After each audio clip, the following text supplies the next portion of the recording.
And there they kept us from like the end of March till November 26, 1942. Then they liquidated the whole ghetto. Anybody who didn't come out, they found them hiding. They were shooting them.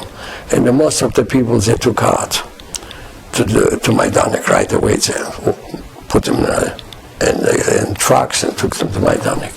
How long were you in Majdanek, the original Majdanek, the big camp? How long were you there for? In the big camp, we were about 3 months. For about 3 months. And it's known to many as the place where the Nazis did not hide what was going on there. A lot of the camps were built back in forests, and it took a very long time to get there. But Majdanek could be seen from the highway, and the city of Lublin could look into Majdanek and see it. And the Polish people were coming in to work there. They saw us. Every day they saw us. But they didn't help us nothing, not a piece of bread even. They were coming in there to work. As workers, they would get paid, and they were going home every night. They were not prisoners. They saw us every day, they were laughing. They saw us go to the shower there, marching to the shower, the whole bunch, and they were standing on the streets laughing. Well, finally, they were saying the Jews got what they deserve. That's what they were saying.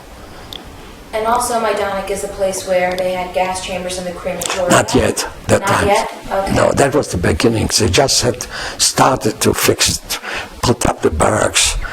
That's what we worked at, the barracks, to fix up, make barracks. And there was only the first part of 400 people. We were the first ones to come in there. Nobody was there except us. Now, Joseph, in the war or after the war, did you ever hear anyone talk about why they wanted to keep the shoes of the Jewish people or the clothes of the Jewish people or all the people that came through the camp? A museum. They wanted to make a museum out of it. They did want to make a museum. From people who don't, from a race which doesn't exist anymore. Because Majdanek, when you go in today, there's a part where it's just... I was afraid to go there because I might have recognized the hair, bunches of hair, the women's hair. Then that they had about Auschwitz, and Majdanek it's just shoes. Shoes, clothes, I think clothes too. Everywhere.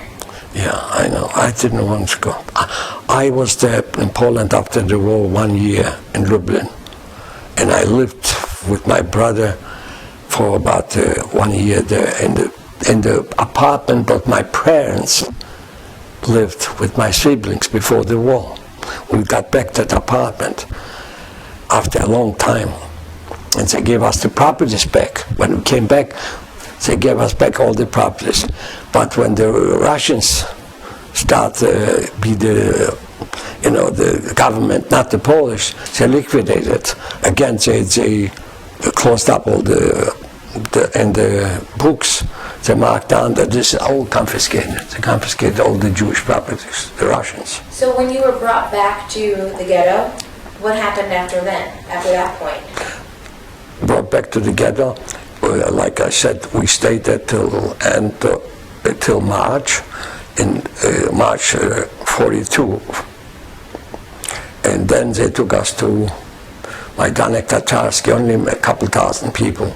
From about 40,000, 50,000 were still in ghetto, only 1,000 people, the rest they sent away.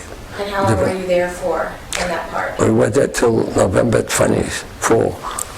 When they liquidated the ghetto, they came in at night. They usually came in only at night when everybody was asleep. They would not come in during the day. And that's what they got people right under dress, No, they wouldn't let you dress, nothing, just like you were.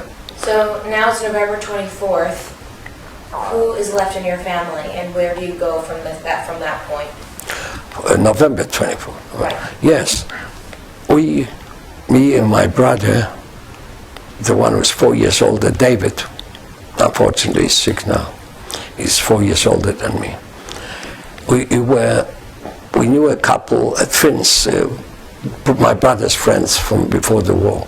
We knew that they said all the time that they will be hiding that on the top of the building, because they were private homes, you know. And these private homes have for things to store, you know, these things on the top of the roof. And they were hiding there. We were hiding with them a few days. We didn't know where my brother, what happened, because he was separate. I didn't know where he was. We didn't know till quite a while. I thought that maybe they got him finally, because he was always running away. Even on the street, if the Polish people recognized him, or us, because we were walking the streets after the ghetto was liquidated. We were walking the whole month of December. We were walking the streets, sleeping at night in cellars. Just a piece of newspaper put on the ground and another piece of paper covered up. That's all. In our clothes. But you must have been freezing. It was cold, but over there the cellars were heated because they had all the pipes going. It was not too bad. But sleeping on the ground, on the wet ground in the winter, it's not a pleasure, you know. No. So we decided, my brother decided to go to Warsaw. And 6 o'clock in Warsaw, he said, it's a bigger city, a bigger ghetto. It can be more around, freer than here in Poland, but there were no Jews, just a few hiding in different places. Most where Ghan was almost free of Jews. So he went to Warsaw. He promised us that he will bring us back over to him as soon as he can. And we decided to go in voluntary to a labor camp. In Lublin, Lipowa 7, is the street, was a labor camp where the Jewish, Polish army, soldiers from the army, what they were captured when the Germans came in, they were there. They had more privileges as prisoners of war, you know. They were still wearing their uniforms, and they were doing business with the Ukrainians. They were giving them money, what they were getting outside when they walked out, and they were giving them some food. But we went in there, only 2 civilians. We couldn't go out to the appeal. We were not counted. We were just strangers on the side. So during these appeals in the morning, at night, we were laying on the beds were 1, 2, 3 floors, 4 floors. On the highest floor, we were laying there till it was over, every day. And meanwhile, we didn't get any food. So we used to take sometimes from the guys.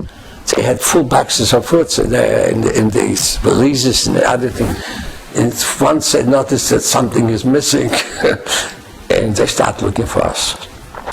And they brought us down to the appeal, and the German officer there was taking care, said, if you try to run away, you get killed, you get shot, so you better stay here and work. So they start taking us out to demolish Jewish buildings in a special section. I forgot how they call it, but was like a suburb from Lublin. They were living there quite okay. They were mostly were not professional people, like shoemakers and tailors and people who knew how to build a house. They were more hands. Ready, to do with their hands, because most of these Jewish people didn't work too hard with hands, They were not strong enough, and they had other things on their mind to be educated and to be something in life, They did, a lot of them succeeded, but they were all killed. So finally, we were walking, then we said in June 1943, we were walking on the street, going to work with the Ukrainians. We saw a man who knew him because he lived in my brother's house on May Street, and he whispered to us, try to escape and you come to my house. I knew that it is the house, my brother. So we tried.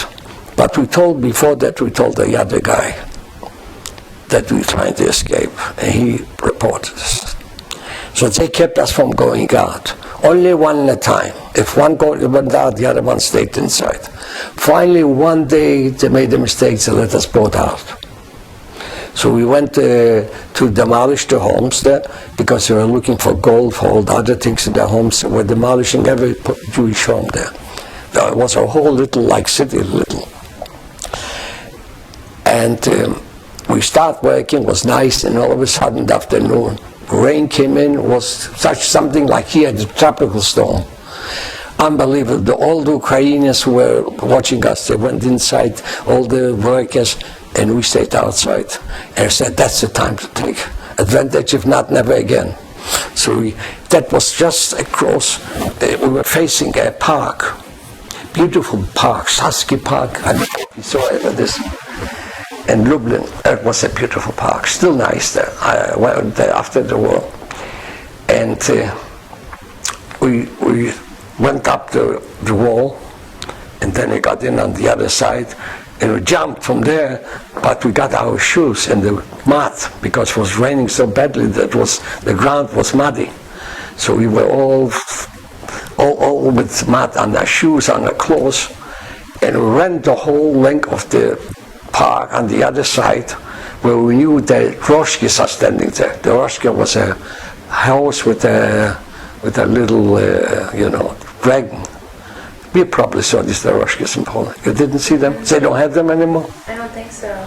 There was the Roshka. There was like here in the Central Park, these guys riding, just like this, the same thing. A carriage. A carriage, yeah, with a horse. And the guy looked at us, he knew that something not kosher, but he didn't say anything. We told him where to go, but we told him a few blocks before this. We wouldn't want to see him where we're going in. We dropped off there and paid him, and we went in. After he disappeared, he went away, we went into the home. We stayed there 9 months with a Polish family. But why? Because my brother promised them this house where they live will be theirs after the war.